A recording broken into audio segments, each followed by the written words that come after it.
What's up, guys? So, I have a story for you, a story for the books.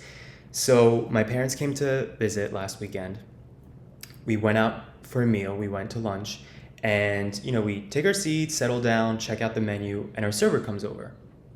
Now, remember, this is COVID times, right? So, employees, servers, and stuff at different establishments have masks on. Just from a quick, immediate glance, had no doubt in my mind that this was a female, just from the mannerisms, the voice, and most notably, which is really interesting that we look for these cues to kind of like figure out things like or determine things like gender, had a very feminine hairstyle, pigtails. Pigtails are inherently feminine, obviously, as a hairstyle, but these were like really girly pigtails, had scrunchies and everything, like pink scrunchies. So no doubt in my mind, right, that first instinct when your server comes to you, I'm like, this is a female. The more our server keeps talking to us, the more I'm like, oh, I think our server is a trans woman. I think they transitioned from male to female. Server goes away, and I can tell from eye contact with my mom that she's like thinking the same thing. And I'm like, all right, let's just like discuss this for 5 seconds so that then we can move on to the next thing. Because I don't want it to be a thing where like my parents are like wondering the whole meal and then they feel they need to bring it up later. So discreetly in French, because we barely ever speak English at home. But of course, considering the subject matter too, I'm not just gonna like say it loudly in English. Discreetly in French, I'm like, oh, I think our server was not born a female. My mom agrees. And my dad, of course, oblivious to everything, is like, really? I don't think so. Because again, remember, COVID mask on the server. So I think my dad just like, sees the regular sort of gender codes and like had no doubt in his mind. So whatever, then we move on to the next topic of conversation in French. And throughout the meal, as we're speaking French, all of a sudden our server responds in French. So whenever this happens, I'm always like kind of taken aback, right? Because I think growing up in an immigrant household, you're so used to having that discretion of speaking your own language. Like obviously if somebody around you speaks that, they're okay to, they can respond to you or communicate with you in that language. But I guess it just always throws me off because you just inherently assume that the people around you don't speak that language. And also maybe it's just a personal thing that like, if I heard people speaking French in an elevator or Turkish, because I speak both languages, I probably wouldn't jump in just because it makes it, for me, it gives off this signal immediately that you're like listening to the conversation, right? So immediately I'm like, it caught me off guard and I'm like, I hope they didn't hear me, bring up their gender before. Of course, I had done it discreetly. I wasn't like yelling at the top of my lungs or doing it while the server was like in the middle of serving us. But it's like it goes off in your head, right? Anyway, very end of the meal, we're still speaking French with each other, with the server, because the server took that initiative to like want to speak French to us. By the way, the server was clearly not a native speaker. You could tell that they learned it in school or maybe they studied abroad. Their French was pretty good, but you could just tell that it wasn't native. At the very end of the meal, my dad gives the check back to the server and goes, "Merci, madame." And in my head, I'm like, oh, Dad, like, do you have to use a gender-related term when clearly there's ambiguity in this situation, right? But the thing is, in my dad's defense, it's extremely common in customer service on both sides for people to use madame or monsieur or mademoiselle. It's just like a common practice. It's like a courtesy thing in the same way that it's more courteous when you're speaking to somebody to use their name, right? When you're speaking to them. So it's not unusual at all to do that. But of course I'm like, come on, Dad, like, in this situation, must you do that? Point is, server goes away with the check, comes back, and now we're like ready to go. It's the end of the meal. And the server goes, and just so you know, and it's okay that this happened because it happens to me all the time, especially with the COVID mask, but dramatically pauses, pulls down the mask, and there's a full beard, like a bigger beard than I have ever had in any of these videos. And I was shocked. We were all shocked, my parents included, because we just, didn't expect that, and also it's just embarrassing, right? Like, your dad misgendered the server. And so the server was really nice about it, was like, I'm a man, it's okay, it happens all the time, but just want to let you know. And then that was it. We got up and left. I felt really uncomfortable. I'm assuming my dad felt embarrassed too, and my mom. Um, and in the moment, I was just annoyed at my dad, right? Because I'm like, "Ugh," like, of course he would put us in this situation because he does stuff like this all the time.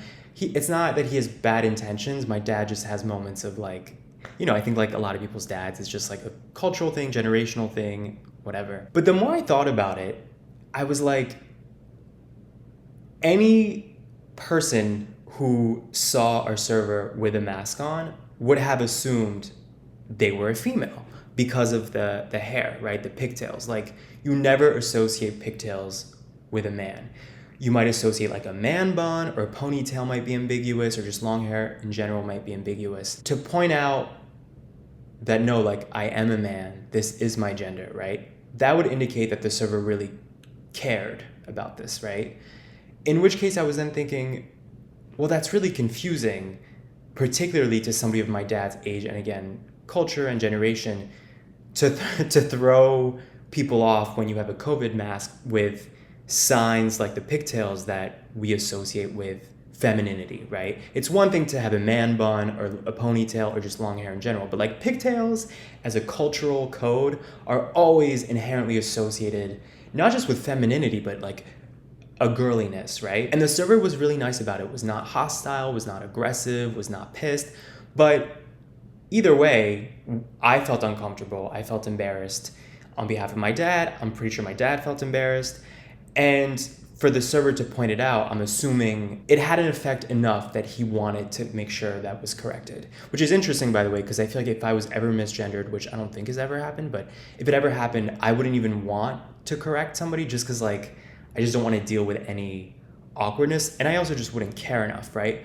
But I imagine that if I did care enough, I probably wouldn't want to throw people off either. So I went from being annoyed at my dad to kind of also then being annoyed at the server by sending those mixed signals to somebody like my dad, who I feel like at the end of the day, like, if the goal is to teach someone or to all sort of have us be more open-minded to each other, I don't know that that's the right way to go about it, to like throw somebody off. At the same time, I recognize that, like, who am I to decide how somebody's gender should be expressed or demonstrated, right? So it's like a really tricky thing, because on the one hand, I'm like, if we all want gay people to be accepted, trans people to be accepted, and so on, I feel like at a certain point, there has to be a clear understanding to help people like my dad, who otherwise are totally separated from this world. My dad, for example, his hairdresser or barber, whatever term you want to use, used to be a man, now is a woman. So I'm pretty sure that was the first time my dad was exposed to a trans person in his like real life, beyond just like walking past somebody on the street. And my dad still goes to that hairstylist, and he'll always joke like, one day my hairstylist was Chris, now it's Christina. Like, he's very casual about it, and he's not remotely judgmental about it or like bigoted about it. It's just like something he had to wrap his head around. And I think there's a lot of people from my dad's generation and culture where like they just need to kind of wrap their heads around it and then they're fine. But the server in this case, I think it's like really confusing, even to me, to have assumed like this is a trans woman and therefore it's appropriate to refer to them with female pronouns and to like respect that identity. But in an ironic plot twist, it was actually the opposite, and the server wanted to make it very clear, I am a man. I'm still grasping the concept of non-binary as a thing. Like, I just always assumed it's very black or white. Like, you're a man or you're a woman, and some people, they feel they're born in the wrong body, so then they decide to adopt the other gender that they were not biologically born with, right? But now you have this entire segment of the population that's like, I don't really feel comfortable in either box. So of course then the solution would be like, just stop using gender related terms. That really is like the safest solution, I guess. But again, for people of a certain age, people of a certain culture, that's like so rooted in your mindset. At the end of the day, you should respect what people tell you, right? So if the server says, I'm a man, AKA, you better identify me as a man if you keep using gender pronouns or terms with me. But I'm also wondering, like, at what point does it actually work against the common cause when someone, in a sense, like sends mixed signals to somebody like my dad who is just trying to keep up. Frankly, I'm also just trying to keep up. And you don't want to be offensive, but like at a certain point, you don't even know, like you're just afraid to communicate because you don't want to offend anybody. Like the unfortunate part is I don't even feel comfortable going back to that restaurant now in case I see that server. And this is just me being, very self-conscious and insecure and stuff. But in my head, I'm like, I wouldn't want the server to see me and be like, oh, that's the kid whose dad misgendered me. Thinking about that, I'm like, how effective does this end up being? Yes, we had a dialogue that was very polite, and my dad learned his lesson, and I learned my lesson about the fact that I even had the conversation in a different language. But you do wonder, do we end up losing potential allies or losing possibilities for people to grow and learn when it gets this convoluted, this complicated? I don't have the answer. I'm just I'm throwing this out there, and I'm curious what you guys think.